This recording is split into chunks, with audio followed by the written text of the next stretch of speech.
So our first lesson here is on 6.1, which is using and solving problems.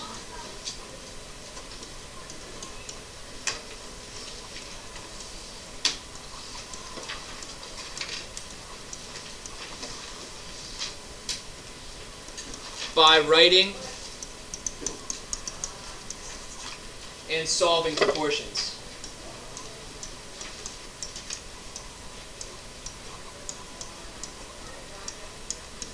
Writing and solving proportions. That's what we're going to talk about first. Okay. So before we jump into proportions, we have to understand the individual parts of a proportion. Each ratio and proportion is the equivalence of two ratios. So here, when we talk about a ratio, there's three different ways to write it. The first way is we could say a ratio of A to B. So the order of which I write the letters, A to B. Okay? The second way I could write it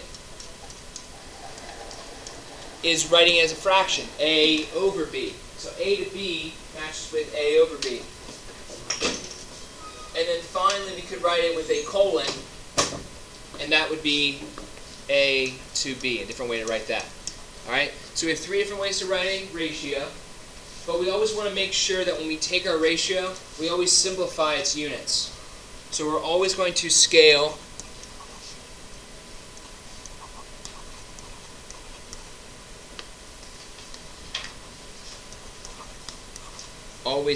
down to the lower or smaller unit. So when I say unit, I'm talking about what's smaller, feet or a yard, a foot or a yard, foot, a mile or a yard, which is smaller. A yard, right? All right. What's smaller, a ounce or a pound? Pounds. So we're always going to take our units and always scale them down to the smaller of the two units. So centimeters and meters, which one's smaller? Centimeters. So we're going to turn meters into centimeters. How do I do that? Well, 1 meter is equal to 100 centimeters. So if I have 4 meters, how many centimeters do I really have? 400. By multiplying 4 by 100, I get 12 centimeters over 400 centimeters. And once we go ahead and find our ratio of the same unit, we always want to make sure we simplify. We want to simplify that fraction. So 12 over 400. If I had to simplify that, I need to think of a common factor that comes out of 12 and 400. What are two numbers that multiply at 12? 3 and 4. Does 3 go into 400? No, but 4 does. When I take 4 out, when I divide 400 by 4, what do I end up with? 100. So my simplified ratio is 3 centimeters over 100 centimeters.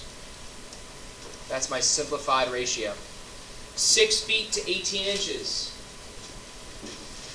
Which is my smaller unit? Inches. So I'm going to turn feet into inches by multiplying 6 by 12. 6 times 12 is 72. So 6 feet is equal to 72 inches. Divide that by 18. 72 divided by 18. Two numbers that multiply to 18. 9 and 2, right? So 9 and 2. 72 divided by 9? 8. What's 8 divided by 4? No, sorry, 8 divided by 2, right? Because it was, you said 9 and 2, right? So, what's 8 divided by 2? 4. So now my simplified, so let's walk through that together. 72 divided by 18. We first divided top and bottom by 9. Once we did that, we ended up with 8 over 2. And when I divided both by 2, what do I end up with? 4 over 1. Even though it's easy to reduce that to just 4, we want to keep it as a ratio. So I want to make sure I keep a 1 in my denominator. So whenever I ask you for a scale factor or a ratio, I always want you to leave it in a fraction or in one of our other two forms. What about 24 ounces over 2 pounds? Which one's smaller? Ounces are smaller, so what do I want to do with my pounds? Multiply it by 16. We pull that from our conversion chart right there. 16 ounces equal to 1 pound. So if I multiply 16 by 2, that's how many ounces are in 2 pounds. 32, right? 32 ounces over, 24 ounces over 32 ounces. 24 and 32. Both of them are even numbers, so they have an even factor. The biggest one is probably 8. So when I divide 24 by 8, what do I end up with? 3 ounces, that's okay. And 32 by 8 is? 4 ounces. We're doing this all without a calculator, which is perfectly fine. Okay? If you don't remember how to do it, you can always pull out a calculator and try it. Right? Feet over yards. Which one's smaller? Feet are smaller, so I'm going to turn yards into feet. What do I multiply? 3 feet is 1 yard, right? So if I multiply 6 by 3, that'll tell me how many feet are in 6 yards. 6 times 3 is 18 feet over 14 feet. 14 and 18. They have a common factor of 2, so when I divide them both by 2, I end up with 7 over 9.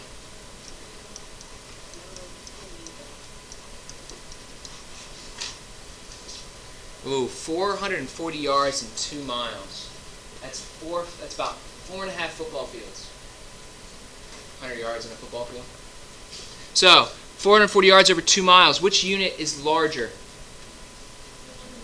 Miles are larger. So I need to turn miles into yards. So 2 miles, I would want to multiply that by 1,760 yards. So when I multiply that by that value of yards,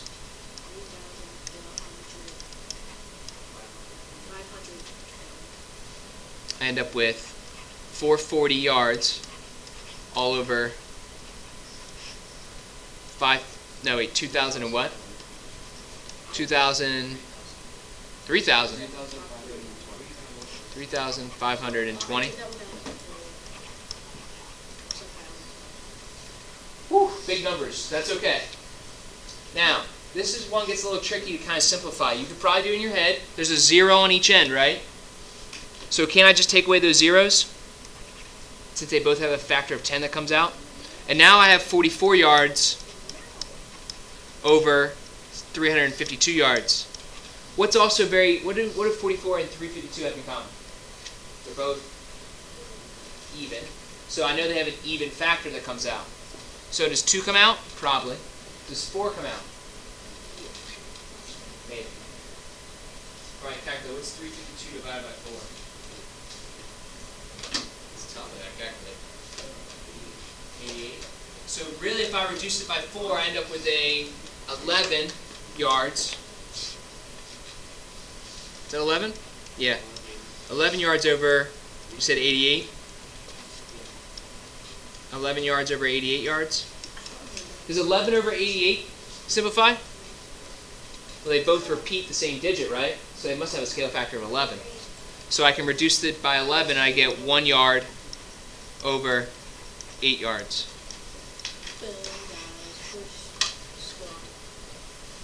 Now, Mr. Ausel, I'm not good with doing that mental math right there. That's fine. But you have a calculator on your test, and if you use the calculator, if I had 440 yards divided by 3,520 yards, I get this decimal right here, 1.25, which some of you might be able to recognize that decimal as 1/8. But if you couldn't, and it was more complicated than that, if I hit math, enter, enter, it will take my decimal and it will convert it into a fraction, which is 1/8. So worst case scenario, you always have the calculator to rely on if you get stuck. Okay. Yep. So give me a decimal. 0.25. Sure. You all know that's 1/4. But if I hit math and then enter, enter, converts it into a fraction. Okay. Cool. All right. Number 6, I want you to kind of look at this by yourself for a second. I want to see if you can kind of figure out a way to figure out the length and width of this rectangle. The length and width of the rectangle have to multiply to get a product of 108. Because to find the area of a rectangle, I need to multiply the length and the width. However, the ratio of the width to the length is 3 to 4. There has to be a ratio of 3 to 4 with the length to the width. So if I was drawing a rectangle, right,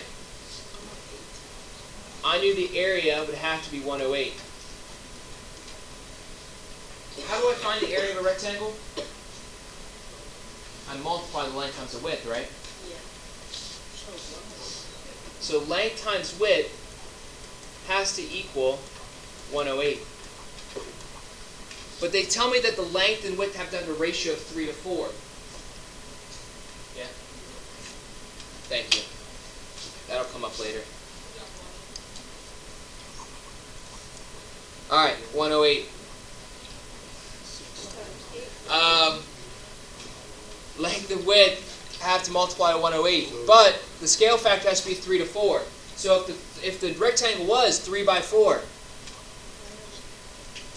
would that multiply to 108? What does that multiply to? What's 3 times 4? 12. That doesn't work. That's not 108. So I need to fit two numbers that have a scale factor of 3 to 4 that multiply to 108.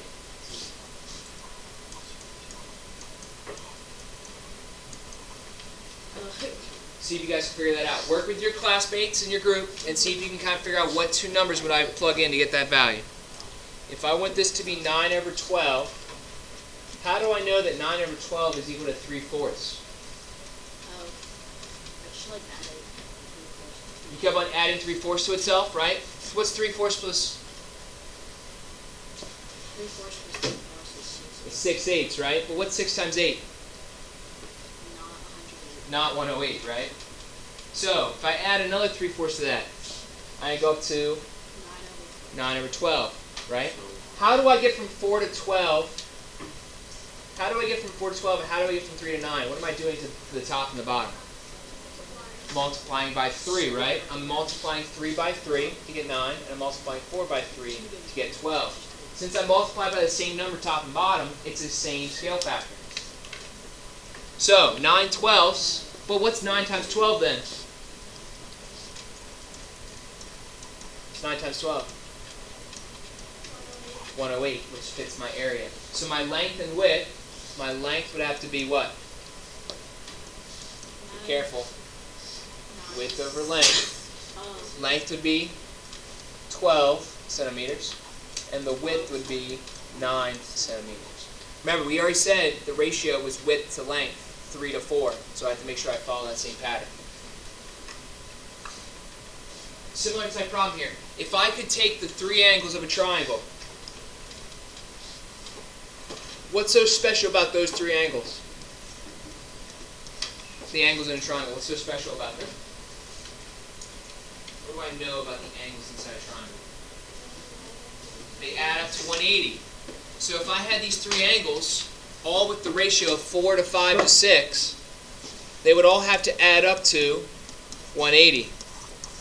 But 4, 5, and 6 don't add up to 180. I need to multiply it by some factor until their sum is 180. So we have to multiply by the same factor, right? So what if I made this one 4x, made this one 5x, and made this angle 6x? Because I want to multiply that scale factor 4, 5, 6 to the same value. What would those 3 angles have to add up to then? 180. 4x plus 5x plus 6x would have to add up to 180. So if I would just solve that linear equation now, it's a little bit less guesswork, right? I don't have to guess and check values. I can kind of just plug in something for x and then plug that back in to find the angles. So what's 4 plus 6? And what's 10 plus 5? So 15x is equal to 180. Once I divide by 15, x has to equal 12. Is that my final answer? I have to look back at the directions. It says classify the triangle as right, obtuse, or acute. If I'm classifying it as right, obtuse, or acute, I'm classifying it by its angles. So I need to figure out what are the angle measures of this triangle. What do I do with that 12? I have to plug it back in for x. So what's 4 times 12? 48 degrees. What's 5 times 12? 60 degrees. And what's 6 times 12? 72 degrees. What type of triangle is this if those are my 3 angle measures? It's got to be acute. Acute. Yes. You're right.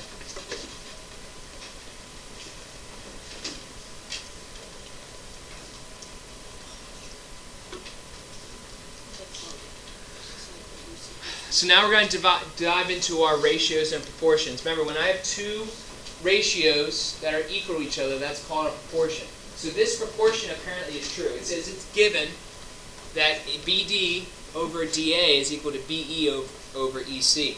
If that ratio, the proportion is true, they want you to find the length of BA and BD. So, in my picture on the left, because you guys have 2 pictures here in your notes, in my picture here,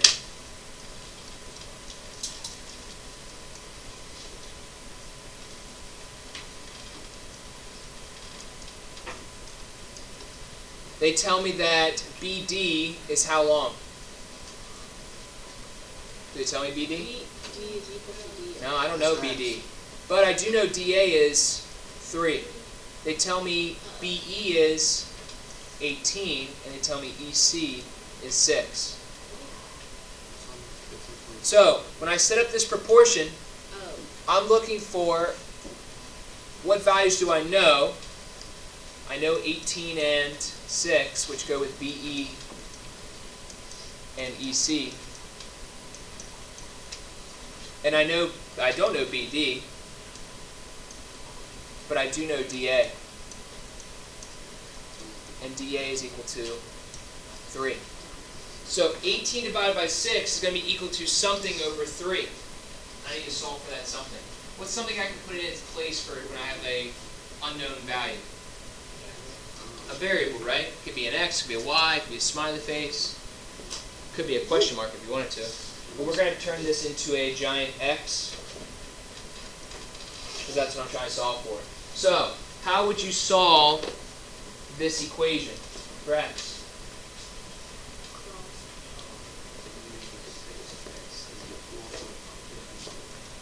I would cross multiply. I do X times 6, which is 6X, and that'd be equal to 3 times 18, which is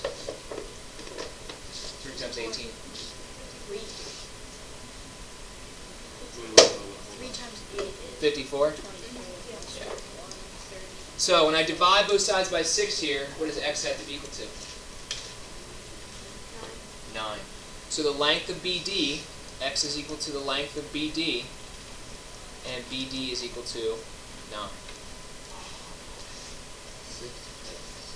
They tell me that this is BD, and this is 9 now.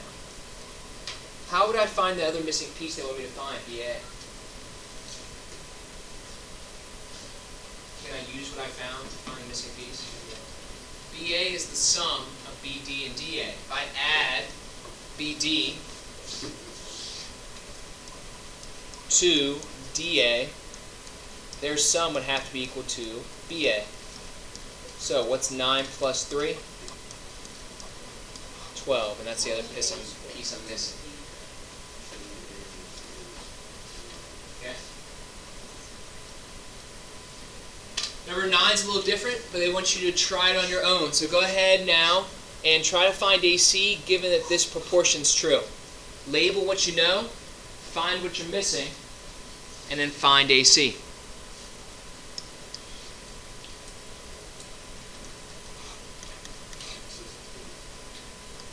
DE. That's this guy, right? 12. What's the length of AC? I don't know. That's what we're trying to find.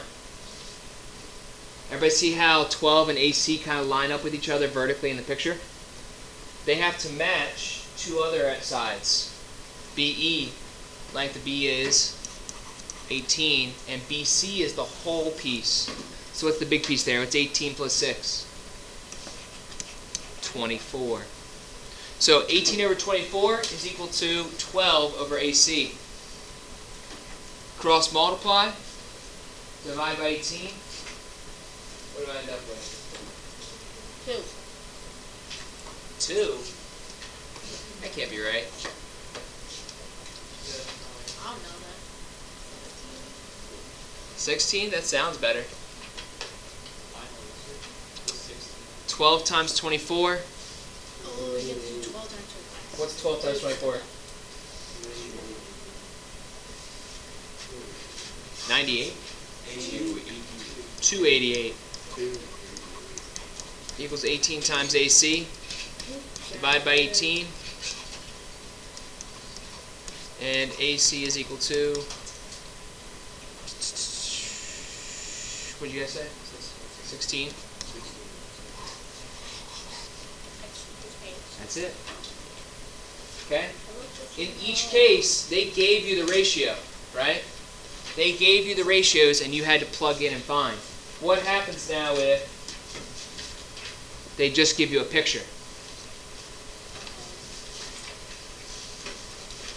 So what I want you guys to do first, they want to find BE. That's this piece right here. We're trying to find BE. But I want to see if you can set up a proportion that would be true. Look at the picture and see if you can match corresponding sides.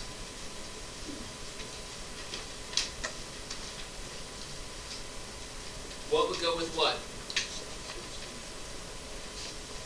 Let me give you a little hint. There's one triangle. There's another triangle. See if that helps.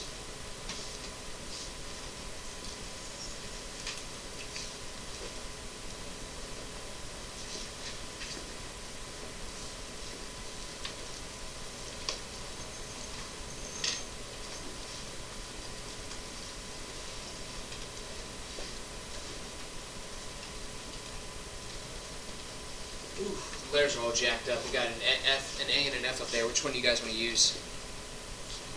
Let's just use A. Let's get rid of this F business. So, X matches with what side?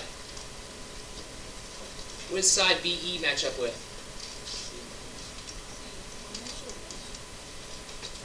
BE on the green triangle matches what corresponding side on the red triangle? CD. So BE and CD have a ratio to each other. Their ratio is going to be equal to the ratio of two corresponding sides on another triangle. So what side do you know on the green triangle? AE. AE matches with what side on the red triangle? AD. Everybody see the corresponding sides? It's going to be really helpful when we get into 6.3 on how to find those. So, BE is what we're trying to find. That's X. CD is 16. And that's equal to 9 over what's the length of AD? 12, because it's the sum. So 16 times 9, perfect square times a plus a perfect square.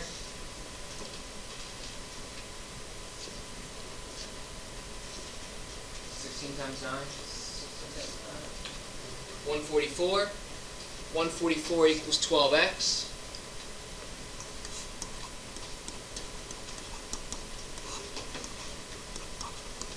I divide by 12. What does x equal? 12. The length of BE is 12.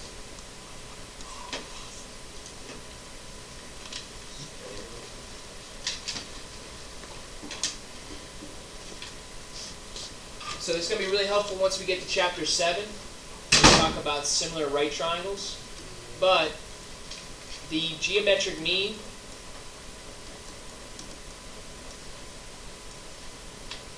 of two numbers, a and b, is the number of x that satisfies this following equation. a over x is equal to x over b, or when I cross multiply, ab equals x squared. Geometric mean, I'm not talking about like Mr. Ausel getting angry. Okay? I'm talking about mean with respect to average. So the geometric average is something, there are three numbers that satisfy this equation, where the product of a and b is equal to x squared, the same number multiplied to itself. So find the geometric mean of 4 and 9. Well, 4 and 9 are two different numbers. They're my a and my b. So if I would fill out my proportion, I need to find x, which makes this equation true.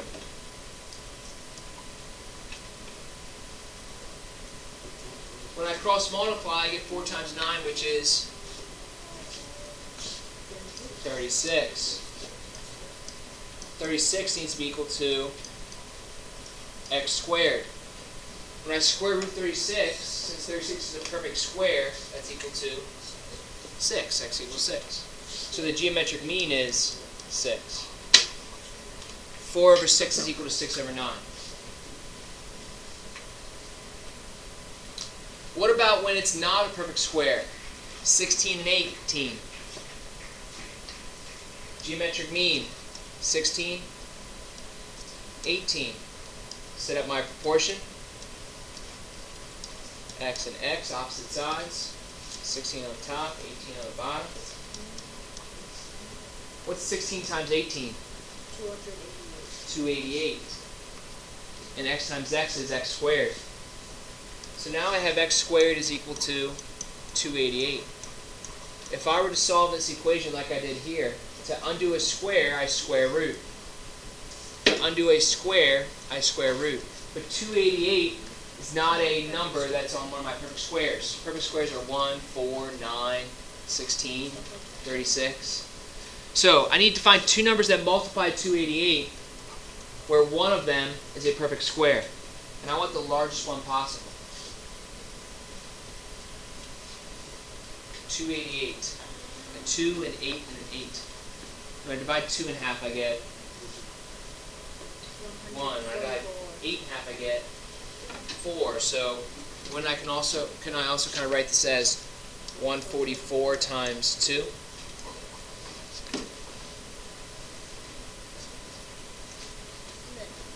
$144. That is a perfect square, I think, right? When I take the square root of 144, what do I get? 12. What's the square root of 2? It's just the square root of 2. Doesn't simplify. That's one that always students think. They think the square root of 2 is 1 because they think they're cutting it in half. You're not cutting it in half. You're finding a number that when I multiply to itself, it gives me that number. Half of 144 is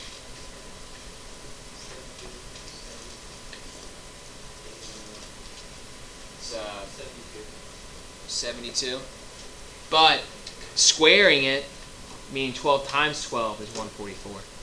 All right, try for 6 and 20. Set up your proportion.